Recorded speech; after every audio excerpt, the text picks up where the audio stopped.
cooker in Baltimore, Maryland, and he's pulling his chicken out of the oven, y'all, because everything's being roasted off of this pie. But guess what, Rodney? What's up? Guess what I do have on? What you got? Oh, my goodness gracious. I've got this deep fryer on, because you know what? We're going to fry up some pie. You mentioned it a while ago, and my mind has been moving ever since you said something about it. So let's you and I try to fry a pie I'm together. psyched. That sounds great. I'm psyched too, dadgummit. Awesome. All right, so what we're going to take next, Paula, is we're going to take this chicken. Okay. Take it off. Get all that good juice. You know it. We're going to save that, aren't we? Oh, yeah. We're just going to stick that right in the bowl right now. Yes! Don't matter if you have a couple of those leaves in there from the sage or some of the rosemary. It's totally cool. Y'all, when you roast off a chicken, you get such a richer stock than you would if you were boiling it, because this is concentrated. So we're going to take this chicken. We're going to cut it right down the middle. Okay. So we're going to put the onions and the carrots up. Now, you have the rosemary underneath there. If you can pull the sprigs out of there. The leaves are cool. They're going to cook down even more. You don't want the stems in there because it's a little too rough. Yeah. So what we're going to do now is we're going to pull this chicken right off the bone.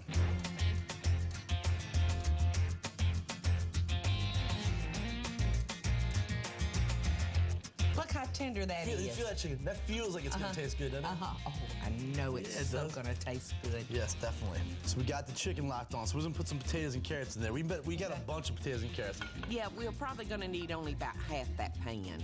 All right, now, do you want to mash those or leave them like that? Leave them like that. Just mix them all together. Okay. You have to mash So up anything. just toss Keep them. Yeah. So the next part, I think you're going to dig it. We're going to take 2.5 cups of heavy cream. We're going to throw it right in that chicken. I dig it. So we're going to throw the cream in there. Oh, yeah, that's real creamy. See, now we're going to use about half a cup of flour for this just to thicken up the gravy. Okay. Just keep going in there. So you want me to just keep kind of folding it in? Just keep folding it on in there. It's looking really good. Now, this feels real, almost pasty-like now, y'all. It's perfect. See that? Okay. The next thing we're going to do, we're going to take some corn.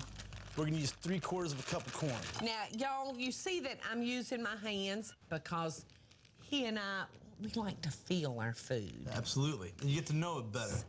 That's good-looking pie. That's good-looking gut stuff. No doubt. That's guts. That's good guts right there. So I'm going to eyeball about 3/4 of a cup of corn. Okay. There you go. So we're going to half cup of the peas in there. So we got it's nice and thick. That's going to make a couple good pies. We're going to be really hooked up. I'm so excited. All right, so then I'm going to come over here and I'm going to tighten up these crusts, all right? So basically what I'm making this crust, Paul, I'm just going to just dust the counter. You probably made crust about 1,000,000 times as well. Take your ball, pat it down, flatten it out a little bit. I'm washing and watching.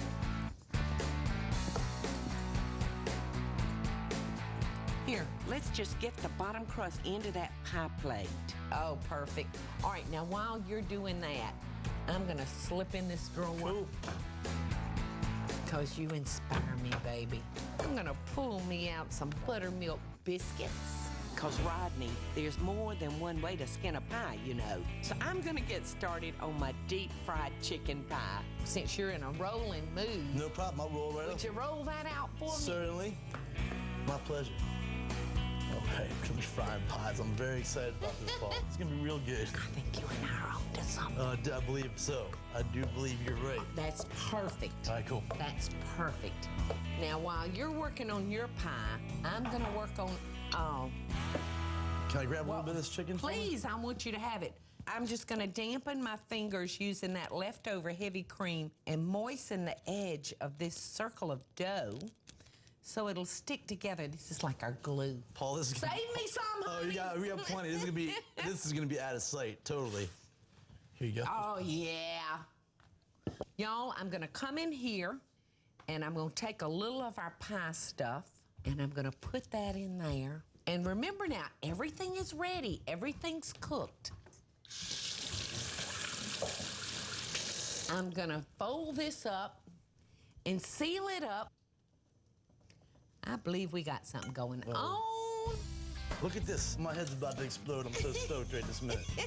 I'm stoked too. That's awesome. While you brush the top of your pie with that melted butter, I'm gonna go ahead and seal up my pie by pressing a fork all around the edge.